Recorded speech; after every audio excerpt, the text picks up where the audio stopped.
Hello, everyone, and welcome to episode 31 of the Playoff Push podcast. I'm your host, Jack Dobbins, and today I am joined by a very special guest, Sam Luckini, the man behind Fireside Yankees on Instagram. How are we doing tonight?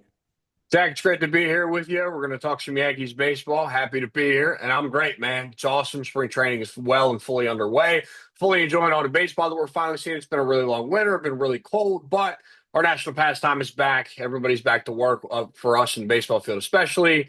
Let's get into it, man. I'm really excited. I'm so hyped. I mean, I've been waiting for baseball season ever since that fateful World Series. But for those of you who do not know Mr. Sam over here, Fireside Yankees, one of the biggest Yankees pages on Instagram, almost 82,000 followers, sitting right at 81.7K. Pretty cool right there, isn't that? Yeah, it's a great time, man. I fully enjoy the community we've been able to build at Fireside Yankees. We have 82,000 on Instagram. Our Facebook page recently hit 170,000 followers. Woo! Our TikTok page has 46,000 followers. Twitter's at like 30,000. Man, it's the follower base that we've been able to create at Fireside Yankees has been an absolute joy. I've had an absolute blast growing those pages and getting to interact with people like you. And this community has done so much for me personally, and I love this team, and I'm glad that I can support them in this sort of way and make it my full-time job. It's the coolest thing on the planet for me. It's a dream come true. I bet it is. I mean, reporting on the Yankees, what's much better than that? But of course, right now we are in spring training. The season is about to start. Is there any one certain topic you want to discuss first? Because there's a lot heading on. I think third base is fun. If you want to get into that, I think third base Oh, is head over fun, to and, third. and maybe Okay. some other bats and what's going on with That that. sounds good to me. I Yeah. mean, so have you seen too much about DJ? Do you like have an idea as to where he is? I did see one at bat of his and it looked really bad. So I don't know what you've seen. Yeah, so he's right now. I think what they're doing with him is he's being slow played. It's kind of the term that they use with Giancarlo Stanton. Obviously, there's other factors going into what's going on with Stanton, and I'm not really sure. Nobody really knows what's going on with him at the moment. He's up in New York and getting tested for something, and it's a Yeah, personal matter and whatever's going on. But I think DJ's also being slow played. You haven't seen him feature in any of the spring training games as far. They played four, hasn't even sniffed the bench, hasn't sniffed the starting lineup whatsoever. They've had run out guys like Cabrera and Peraza over at third base, and we haven't seen DJ at all. He's been getting a lot of BP work in. He's in the live BP sessions, but the live BP sessions do not look pretty. What I'm yeah. going to tell you right now about DJ LeMahieu and about the third base battle is I really am scared for the guy's future with the ball club, because there was a rumor that came out that they were ready to let him go last year, and that the veterans, the guys like the judges and the Stanton's in the locker room did not want to let him go because of his veteran leadership and how long he's been there. But this is a player that's deteriorated ever since he got that contract extension after 2020. And at this point, he's a complete shell of himself from what he was in 2019 and 2020 when he had the MVP runner-up finish. And right now with DJ LeMahieu, I'm not really sure what his role is going to be on this team moving forward. I think he probably makes the opening day roster. They're not going to DFA the guy immediately, but he's still in the mix for that third base battle. And, if maybe we see a DJ bounce back, I think it's incredibly unlikely at this point. The bat speed is in the mud at this point. Those live BPs, like you mentioned, do not look the prettiest. I still think he's a slick glove over at third base, and I think he can Yeah, provide you definitely. with, decent production over there.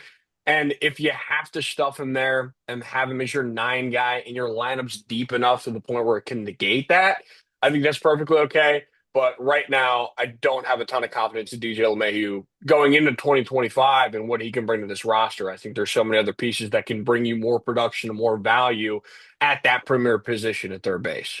Yeah, I really wish I could feel better. I mean, it's really sad, seeing all these deals with these guys who are uber talented, especially at third with, Rendon and now LeMahieu, just guys who showed incredible, stats in those years and then proceeded to sign a contract and just fell off the face of the earth. But from what I can see, I think there's around seven guys on the third base depth chart for the Yankees. I think it's LeMahieu, Chisholm, Cabrera, Peraza, Vivas, Velazquez, and Shoemake. I think have all gotten some kind of idea around the third base bag. Do you think that Jazz will start opening day at third, or do you think they'll give it to DJ or Cabrera? I think that I think Jazz will be at second. I don't think Okay. Jazz will play third. The way that the roster shapes out and the way that they've talked about it specifically with Jazz, that they traded for Jazz to play second base. I know there's the quote a couple weeks ago from Cashman that he said that he traded for Jazz Chisholm for Jazz Chisholm to play second base, and they wanted to move Glaber to Gotcha. third base. But obviously, that situation did not materialize like Yeah. everybody wanted it to. Glaber didn't move off of third or off of second. Jazz then ended up going to third, and he was pretty decent defensively over there at third base. But I think they want to stick with Jazz at second and keep it like that. I think that the names like a Jordan Vivas and a Brennan Schumacher and even an Andrew Velasquez, I don't think they really equate into this conversation. Of those seven guys that you just listed, I think it really comes down to a three-man battle between Peraza, Cabrera, and LeMahieu. Peraza and Cabrera both had options, so you either have to stuff both of them onto the roster or you figure out what you're going to do with them because they're both out of options. You obviously don't want to let those guys go because they've been around for so long. There's this, untapped potential that they've had. Cabrera's obviously been around for a long time as a utility guy for the past couple of years. Peraza hasn't really hit his stride necessarily in the big leagues. He was in the competition for the shortstop role, came up late in 22, and then hasn't really had the big league production that we thought that he was going to. And then with DJ, he's a deteriorating player at this point who is on Yeah. a relatively bad contract. So I think that those three names kind of unfold in that scenario. I think that the most likely outcome for this, and genuinely, this is what I think. I think it's going to end up being Oswaldo Cabrera. Not because I love Oswaldo Cabrera the most as a player. To be completely frank with you, I don't love any of these three guys as players. I don't feel super confident about any of them starting at third base going into the year and being successful. But I think the Cabrera has the pedigree. He's been on the big league roster long enough, and I think that the guys like him. He's a really good dude. He's a really nice dude to talk to. But I think that from a defensive standpoint, from a clubhouse standpoint, I think that everybody's going to pull for Cabrera there. I don't have a ton of faith in Oswald Peraza. I don't have a ton of faith in DJ LeMahieu, who's really just a complete shell of himself from what he was a couple of years ago. So I think that the alignment that you see going into opening day will be Goldschmidt, Chisholm, Volpe, Cabrera, and then you'll have Peraza and LeMahieu filling out that bench as two of the four bench spots. So I think most likely you see Cabrera unless Peraza and LeMahieu pull something out and they're incredible in spring training, which Yeah. again Yeah. is we can see that in the next month. Like I've seen crazier things happen, but right now, if I were to sit here and tell you, I think it's going to be Oswaldo Cabrera. Speaking of, Peraza, a guy who you said is going to be a bench piece, the Yankees, in my opinion, do a pretty poor job with navigating some of their talent, especially guys like Peraza and like Everson Pereira. And you got previous examples, Diego Garcia and Domingo Acevedo, guys like that who show a lot of promise and just don't ever make a spot in the big league roster. Do you think that the Yankees need to rethink the way they do that AA to major league system? It's an interesting concept, and when I look at some of the guys that have been dealt over the past couple of years, they've dealt away some key pieces that have been successful big leaguers. But I think that when I look at the way that the system works and the way that the Yankees work as an organization and the pieces that they decide to keep and pawn off to other teams for bigger stars, I think that for some of those names specifically, I thought that they should have been dealt off far beforehand. And I won't name specifics, but I just think that they sometimes at some points have made bad decisions as far as who to keep, who's got to go, who needs to stick around, like that kind of stuff. I think that I don't necessarily think they need to do a full overhaul. I think their prospect system is fine, and this is a team with a ton of money that's going to go out there and pay their superstars. And when they can trade for a big guy like Juan Soto, like they did last year, they're going to unload their farm. So you will never see the Yankees at the top of these, top prospect rankings, and they're not going to have some of the best guys in the big leagues, but you'll have some of your gems. Like you'll have some of your Jason Dominguez's, you'll have some of your Spencer Jones, you'll have your Drew Thorpe, who just got traded for Juan Soto last year. You know Yeah. what I mean? Like there will be guys like that come up and get dealt away immediately because the Yankees are always going to hunt for the next superstar. So I don't necessarily think they need to rework their strategy, but I do think that when we look at these things, I think there's certain players, especially in recent times, that have probably stuck around longer than they should have.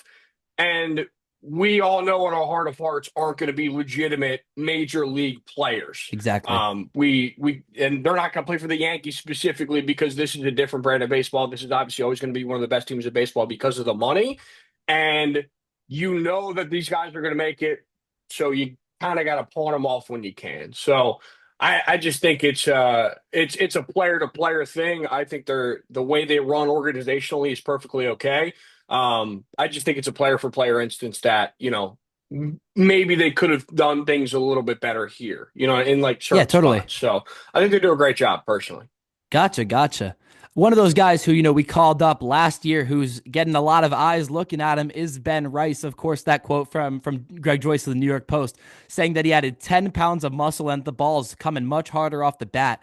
Where do you think he'll play? Do you think he'll be a top of the bench guy, or do you think he'll give Goldschmidt a run for his money at first? I'm really excited to see what he can bring to the big league roster last year. I was really impressed with obviously the three homer game was really huge.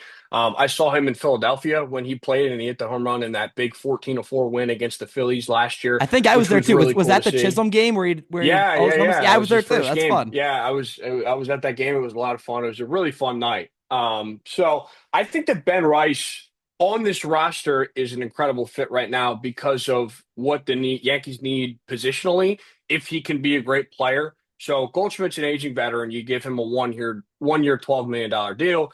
He can learn. Ben Rice can learn behind Goldschmidt, get the ropes over there. I think he's fine over there defensively at first base, but obviously the hitter wasn't all that we wanted last year. But you can even see this guy now. He looks massive. He added a ton of muscle mass, like you said, with the 10 pounds. And I think that he can fit as a first base backup right there with Goldschmidt. I think Goldschmidt's going to get his run. And if he has a bad first half, then maybe you see it can flip to Van Rice. We'll see what Totally. happens. We don't know. It's only 1 year deal for Goldie, right? But he's also in a unique scenario where Ben Rice came up as a catcher. And the Yankees dealt away their backup catcher per se last year with Jose Trevino. They traded him away to the Cincinnati Reds for Alex Jackson and Fernando Cruz, right? So he can also fill in as a backup catcher. Now, I think Ben Rice this year, if the Yankees play 6 games in a week, I think he plays 4 times a week. I think he Ooh, catches twice, and I think he plays first base twice. I think that they platoon interesting. well between him and Goldschmidt with the righty lefty bats. And then obviously you want Wells down, maybe, I think it'll be 3 to 4, depending on how many days you want to sit Wells down, right? Yeah. So I think that he plays a ton this year for this team. And I think that, going into the another year off of Goldie, I don't think you bring Goldie back again. We'll see what happens. You don't know what he's going to give you this year.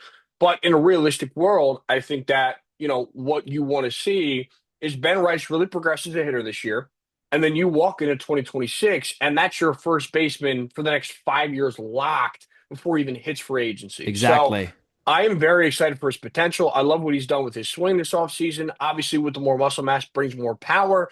And as a prospect, I love him. He was a lot of fun to cover last year as he was coming up, and then up into the big leagues when he had his really hot start. So I think he's going to be a guy that we will closely watch this year just because of how much of an X factor he can be to this roster. And if he pans out, he will be an excellent piece for this organization for the next couple of years.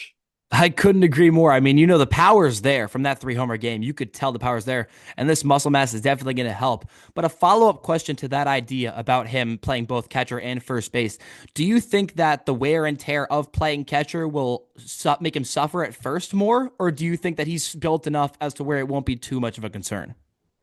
So as a former catcher and first baseman, it's been a couple of years, but I don't think that it will wear on him as much just because the timeline that we're speaking about is him only playing 4 days a week, right? I've seen Yeah, guys that will play 162 games, even 155 games in a year, and their wear and tear is crazy. I think that he's only going to catch once, maybe twice a week. I think they want to get Wells in there as much as they can, and they don't want to carry a third catcher because at that point, it's just kind of a guy. I don't necessarily think they want to carry a guy like an Alex Jackson who they just traded for this offseason. I think they're perfectly fine with just holding Rice and Wells and having them be okay. I don't think the wear and tear is going to be too much on him. Again, this is also a young dude. You know what I mean? So like oh yeah. he's very in shape. Like you just said, he added 10 pounds of muscle. He's been in the gym. He's grinding. He's eating his chicken and rice. No pun intended. I think he'll be okay. So I think the kid's got a lot of potential. Sounds good for me. I was just curious, because I only caught one game in my entire life, so I didn't know It's a what good the scale was. question. Yeah, I mean, it does the wear and tear in their knees is nuts. I'll tell you that. But Oh, for totally. the limited time that he'll do it, I think he'll be okay. Gotcha. Another young guy we need to discuss, and this was actually something my dad brought up with me. I told him, I was recording with you, and he was like, ask him this. What is his thoughts on Jason Dominguez and the reports that he's not been doing too great in the outfield? What do you think about that? Because I believe you've definitely seen that. Oh yeah, I mean I've I sit there and sat there religiously watched his tape in left field over and over and over again. So I with Jason Dominguez, you want to go back and tap back on what happened last year. So they did not want to pull off Alex Verdugo because Alex Verdugo realistically was such an incredible defender out there in left field last year. They didn't want to sacrifice his defense for Jason Dominguez's bat and what that potential could be like. Verdugo was awesome out there last year, but Verdugo's hitting ninth. You know that Alex Verdugo is not going to be anywhere close to the level of bat that Jason Dominguez has the potential to be and can be and has shown flashes of over the past couple of years, Yeah, right? 100%. I think that this is a thing where left field is very difficult in Yankee Stadium. It is not the easiest thing to tackle in the world. You saw Juan Soto come over last year, who has played left field for the majority of his career. He's flopped corners depending on where they're at, but he's played a ton of left field. So when he came over last year, he didn't go to left field. He went straight to right field. And they pulled up a defensive specialist in Doogie, had him play out there. Judge goes to center. That's a very tough spot to play out there in left field. I think that Dominguez, who's been primarily a center fielder throughout the entirety of his career, right? Granted, when you think about it, with just a blind eye, you're like, oh, he's just flipping to another outfield spot. He should be okay. I think that it's a lot more difficult than that. And, just the viewing dimensions of everything. And right now, the paths to the fly balls do not look great. You had the missed fly ball out there the other day in spring training. But granted, it's still spring training. I think this is a process. This guy's only been playing left field. I think he played left field 60 times last year. And then right now he's getting this crash course. That's what they called it during the offseason and in the spring training on that position. But I think that we need to give it time. I think we can breathe. I think he's going to be okay. It's not going to be the largest problem in the world. And granted, we haven't even seen that bat fully unlocked yet.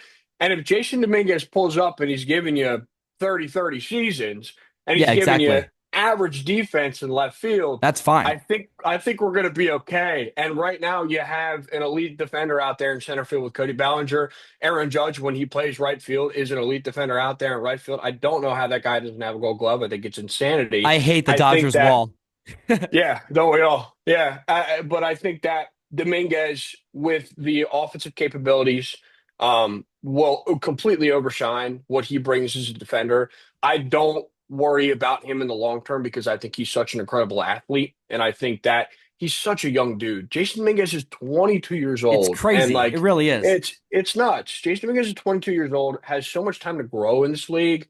And I don't think he's going to play left field for the rest of his life either. I think that this might even be a 1 year thing if they don't hang on a belly. He might just go to center and like just be great in center. So I don't think it's as big of a concern as people have blown it up to be.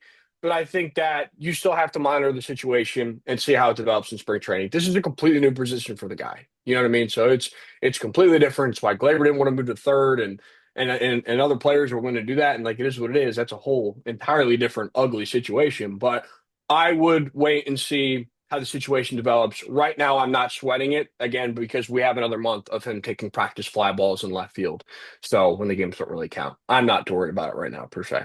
Exactly. It sounds good to me. I mean, spring training is all about getting, getting the rust off and learning to, maybe do things a bit different to hopefully improve your season. I think it's fine, for now. If it gets bad late in the season, maybe we might want to start getting concerned. But for now, I think we're For sure. fine. Yeah, I totally agree. So this guy's, not too important on the Yankees roster, considering he's only played 3 games for us the last 2 years. But Scott Efros came in, threw one pitch today, and then got hurt again. Of course, we traded for him at the deadline in 2022. What's going on with the guy? Why is he getting hurt? What's happening? This was one of my favorite acquisitions when he came in. This is 2022 deadline, which if you look back at the 2022 deadline and the acquisition specifically and how they ended up panning out and where everybody's at now, it's really a disgusting graphic to It's look really at bad. because you have like That was Frankie Montas, right? Montas. Yeah. Yeah, it was Montas and Andrew Benintendi and like guys like that. And Efros was in that group. And the thing with Scott Efros that is really disappointing to me, and I hate this for the guy, when he came over, he was excellent in Chicago. He was one of the best relievers in baseball at that point in time. He was sporting like a 1.6 ERA. Dude looked awesome. He came over, was very good until he got hurt. And then you're like, okay, put him on the shelf. We'll see in like a year and a half. And like you'll be healthy, you'll be fine. The biggest thing with him when he came over, he had 6 years of control. So he's a really young dude that had 6 years of control, and we didn't even really give up that much for him. And at the time, you're like, wow, how are we able to make this How trade? do we That's pull it off? unbelievable. Yeah. And like for the amount of control that he had, how good he was, it looked like the steal of the century. And at this point now, this is a guy that rehabs, comes back, gets hurt, rehabs, comes back, gets hurt. It's every time and it's a recurring cycle. And right now, even when I was looking at the bullpen coming into the year, it's very hard for me to pencil him down for a bullpen spot. It's very difficult for me to do that. Not because of the guy, I think he's a good dude, but like the injuries are just so constant and so consistent. It's He's concerning. very Jonathan Loáisiga-esque injury wise without the velocity. Obviously, Jonathan Loáisiga, I think, is a far better pitcher than Scott Efros, Yeah, unfortunately. But it's the injuries. You can't count him in for everything. I don't think you can even rely on him to be a part of this bullpen going into this year. And that sucks to say because when he's at his peak, he's one of the best. I think Scott Efros is incredible when he's on. But it's just these injuries. They just continue to pile up, continue to stack up. So I really feel bad for the guy. I hope it's nothing serious with the hamstring. That's what they came out and reported with earlier today after the game. But going in and only throwing one pitch is tough. So yeah, I hope that he's able to come back. And again, maybe you and I are having this same conversation in a couple months, and Scott Efros has been pitching for 4 months. You know what I mean? And we don't even know. It's yeah, completely different. exactly. But right now, the injury concerns are very tough. It's very tough for me to look at and look at him as a legitimate contributor in the bullpen that I'm going to see him, once every 2 days. It's tough, man. It's unfortunate. It really is. Yeah, because he really was having a good year when we made the move for him, and just hasn't, touched the diamond really at all. It's really sad. It is. Yeah, So poor guy, Scott. speaking of our pitchers, both bullpen and rotation, do you think that this rotation and bullpen is good enough to make that run back to the World Series? Of course, the facial hair thing is coming back with, Devin Williams. Carlos Rodon can hopefully grow it back out and retap into his, Chicago and San Francisco days. Garrett Cole might get one back, and then we got Max Fried. Do you think these pitchers are going to be able to hold down the fort and put up good numbers so we can run back through the AL? Yeah, I don't think your pitching staff is going to be the reason why you struggle this year. I really don't, because I like to look at this team like I look at 23, and 23 was very ugly for multiple reasons. But when you were going into 23, you talked about that star-studded cast of pitchers that you had with you know, Cole, Matas, Severino, Nestor, Clark Schmidt. Like that was your five, and everybody looked great, right? And it's just the best rotation of baseball on paper, yada yada yada. Yeah. That rotation ended up falling apart. Like there were just so many question marks that we didn't foresee. I think that this rotation is completely different. I think that Max Fried is going to come in and be an automatic contributor for you. Garrett Cole is still a top 10 pitcher in baseball. Carlos Rodon quietly had a very good year last year. Clark Schmidt, outside of being injured last year, Was really was good. He incredible. was He had that eight very good. eight inning outing in Minnesota before he got hurt, and I was so excited about that guy. I mean, Luis Gil is fresh coming off a rookie year. I don't like love Luis Gil's pitcher. I really don't. It's very tough for me to say, but he's fresh off the rookie of the year, and he was awesome last year. So, Yeah. and then as a sixth guy, you got Marcus Stroman, and like I don't think that Marcus Stroman is going to be a dominant pitcher for you. Well, Mark Stroman as your sixth pitcher is probably the best scenario that you can have when you have those five guys in front of him. So I don't think that the rotation and even the bullpen, which is super stacked now that you get Devin and you get Luke another year of Luke Weaver in there and Clay Holmes is out the door. Um, I have no comment on that guy. But that's the bullpen in and of itself is very good as well. And I think the rotation is stacked to the nine. I think it's one of the best in baseball outside of the Dodgers because they're just playing with fake money. It's all make It's believe out ridiculous. there. It is Yeah. unfair. But that's not why you're not going to win this year. I promise Oh, you that. exactly. It's the Yankees rotation and bullpen will be very successful this year. I think they have some great names in there, and I love what Matt Blake's done with a bunch of those guys up in there. So I have zero concerns on that end. Zero concerns. I think they're going to be awesome. A huge question in that, pitching area is Fernando Cruz. Do you think Matt Blake can cook with Cruz and turn him into a demon? Splitter's gross. The splitter is absolutely It's nasty, disgusting. and I've seen Blake do more with less. I've seen Blake turn Ian Hamilton into a stud. Yeah, he was so good for that period. I've seen Blake turn Nestor into an all-star. Like I've seen Blake do these things over and over and over again. And if Fernando Cruz comes out and he shows that devastating splitter, the velocity isn't unbelievable, but the breaking stuff is great. And that's really what they've kind of prioritized in that bullpen is on the breaking stuff. For the longest time last year, we begged and begged and begged and begged and begged for velocity. They couldn't find velocity, so they went to a different mindset. They said, let's find some of the nastiest breaking balls on the planet. We'll bring them in. You get in Devin Williams with the airbender changeup. You get a Fernando Cruz with the With that splitter. splitter. Luke Weaver's got a deadly arsenal. This would not surprise me in the slightest if Fernando Cruz comes out and is a top flight reliever. Granted, again, things can go the other way, but like I'm never going to doubt Matt Blake because of how good Exactly. he is at his job and what I've seen him do and the track record he's had with the Yankees. So Fernando Cruz turns into a stud will not surprise me in the slightest at all. Yeah, because I will not lie. When we traded for him, I had no idea who he was. I'd never seen him before, and that was that. And then I did my research, and I was like, holy crap, what did we Yeah, just do? he's got great stuff. He's got It great really stuff. is. It really is. I'm so hyped for this year. There's so many guys who, could just be huge, have huge roles that we may not expect to see. So my next question is if you could pick one player to have that underdog role, a guy who might not be seen as much, but you think could really contribute to this team, who would it be? Ooh, what do you mean by underdog? Like a guy that isn't one of the premier dudes that we think is going to Yeah, break out and but be a but but stud? could be huge this year and really turn the tides of this playoff run.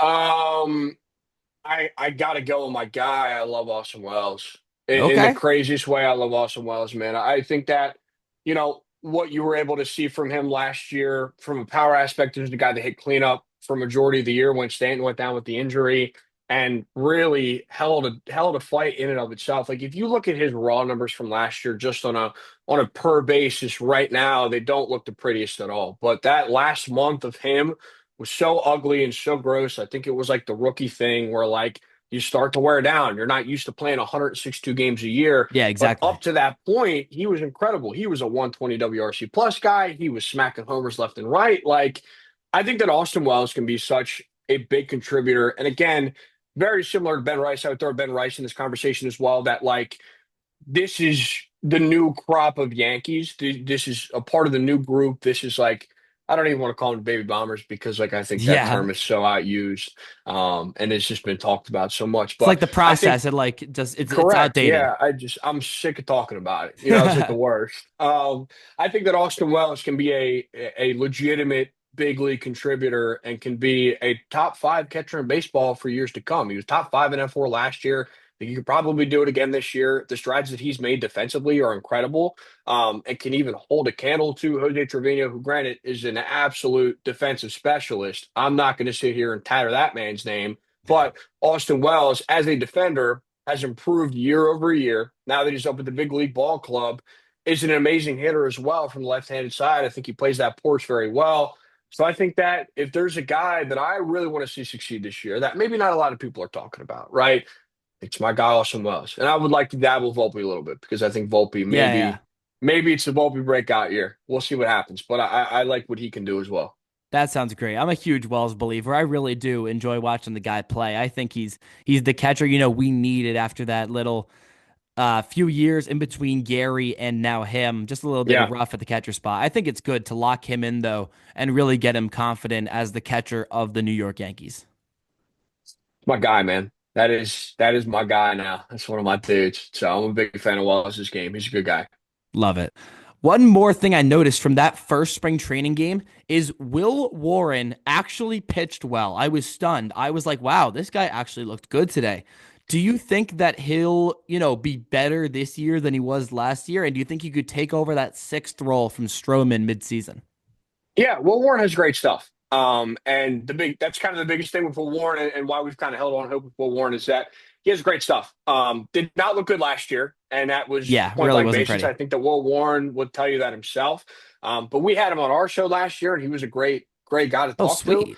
And he's a lot of fun. He's a lot of insight. But when I watched his start the other day, I'm just sitting there watching the feed. I'm watching the game, and I'm watching the feed at the same time. You look at the break on some of these pitches. That sweeper hit 3,000 RPM. That vertical break is ridiculously gross right Holy now. cow. It's like sticky stuff level of movement on these baseballs right now. That sweeper changeup combo was absolutely filthy the other day. And I think that, yeah, I think it's totally realistic that, when pitching becomes a pure necessity for teams at the trade deadline, and they see a guy like Marcus Stroman, who's going to be the sixth starter. Again, don't know how this could transpire in the next 4 weeks. Marcus Stroman might not even be here. You know what I mean? We Yeah, don't exactly. know, right? But if he's still on the roster and he's still pitching, it's a sixth guy, and at the trade deadline, somebody comes calling, and Will Warren then gets put in that spot, perfectly confident and fully okay that he's going to be great because of and this is just from one start, so it's very hard to No, judge early on. exactly. But the movement from the stuff early on is absolutely filthy. I think he's got a gross three-pitch mix. I think that the dude's got a ton of potential, and I think he could be a great starter in this league. That sounds great to hear, especially, because I've watched him play for a while and it took him a while to get called up. But, after last year, I was really just praying. I was like, please make this guy good. Please. I felt bad for him because he would get thrown up in tough spots. Like we were just talking Yeah, about that totally. Philadelphia series. The second game of that Philadelphia series, they scratched Cole at 4 o'clock, and Warren was in Jersey, and they said, "Get to Philly, you're starting tonight." And it And then was he like just got pulsed. he got shelled, right? But like I wasn't mad at him because of that, because Yeah, he was on a 2 hour turnaround that you got to start with the big league club. Like that's ridiculous. But I think exactly. he's going to be good, man. I got a lot of faith in the guy.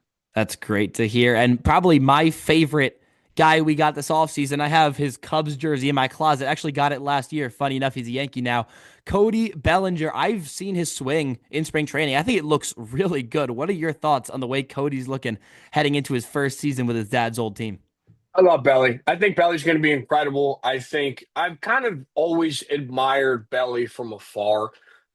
He's an incredible defender at center field and has made some godly plays out He's there so that, great. He really is. that he's a walking highlight reel out there. I think he's sick. And when he's on and when he can hit, like 2 years ago when he was in Chicago and he had that big revival, and it was incredible to see. Not as great last year, but still another productive season out of Cody Bellinger. And I think that right now he looks really rejuvenated with this Yankee squad and seems really happy to be around everybody. He looks like he's very comfortable in the clubhouse. So I think that Belly's in for a big year. I think you're going to see 25 bombs out of the guy, and the Yeah. versatility makes him even more of an asset to the ball club because he can go and play first base. He can go and play right. He can go and play left. He can play in center, and he's going to be a great defender everywhere you put him. And I think that bat's still got a lot left in the tank. I think that's going to be one of the guys this year that I think clubs him out to the porch like no other, because I think he'll just drop him in, drop him in, drop him in. Very Soto-esque. I don't think he can replace what Watson did offensively. I don't think anybody can do that in this Yeah. entire world. But if there's going to be a guy that's going to come in and make that sort of impact on the ball club this year, I think it'll be Cody. So I think he's going to be awesome. I think he's got a ton of potential, and I'm very excited to watch him this year. Exactly. One thing that I noticed when doing research on Bellinger, because my friend Caden, he runs like a website where he like puts together like parlays and stuff. And one thing I said pencil in Cody Bellinger 30 bombs. Because Yeah. when you look at his hitting metrics from last year, where the balls landed, he would have double the homers he had with the short porch if you overlay it with Wrigley. It's really impressive. The short porch is going to be so big for Cody this year, and I really think 30 bombs is going to happen, maybe even a 40 push if he can look to get back to his 2019 form. Yeah, the spray chart is super interesting with Bellinger, and you got Exactly. to think Wrigley out there has that longer right field. It's like a weird little gap where like everything is straight and narrow, and then that right field it kind of goes back a little bit. So where the short porch is, so you bring it in 30 feet, maybe he That's can double that huge. home run total, man. Yeah, it's massive. Like So all those pop flies are going to turn into bombs. yeah, I think he's going to do really well out there this year. He'll play really well at home. That's what I love to hear. I love Belly so much. I'm so happy he's a Yankee. I I am as actually, well. Yeah, actually, he's cool. I looked through my text with my dad and my uncle last year, and I said, my dream lineup for 2024, and I had Cody Bellinger being traded to us Belly. last year. Yeah. So when I look at it, I'm like, damn, I really called that. It's just like we've been talking. I feel like I've been talking about him for years, like reporting on is he going to come here or not for at least 3 years at this point, and it finally Exactly. happened. And when it happened too, it was very like I wasn't. It was very odd because I didn't feel very excited. Because it was like I feel like this guy's been here for 3 years because I've been talking about him for so long. So Yeah. it was kind of like, oh, thankfully, like, oh, you're finally here, man. Welcome, dude. Like, Jesus, took you long enough. No, exactly. We got a couple minutes left here. One final question, and it's the question everyone's asking. Do you think this team is in a good spot to run it back to the World Series? And if so, are there any low points do you think that we could bring back up to really solidify that push? No, no, I do not. I You do don't not. I might be. I think I'm in the minority here. I think I'm fully in a minority here really? on them this year, and my opinion on them has really teetered off as far as as the off season's gone on, and as we get into spring training, all the questions around third base are very odd. Yeah, And exactly. essentially right now, whoever you stick out there is going to be very. It's going to be a lot different. I think that the whatever's going on with G, I don't know what's going on with Stanton. They're talking about Gotta him pray. being back mid-season, and if you're missing Giancarlo Stanton for half a year, and when you look at that lineup, I think he's probably your second most important bat.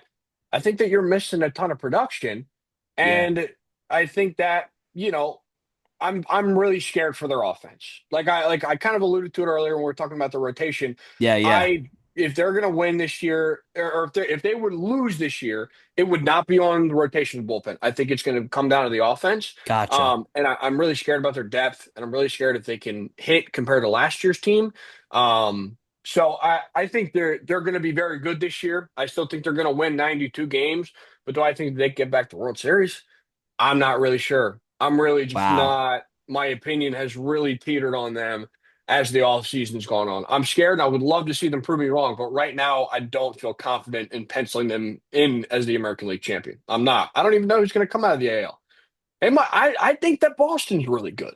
I Boston really is do really think. good. I think that Boston's really good, and I think a lot of people don't realize how good they're going to be. I think they're going to surprise a lot of people this year. So I don't know, man. It's scary.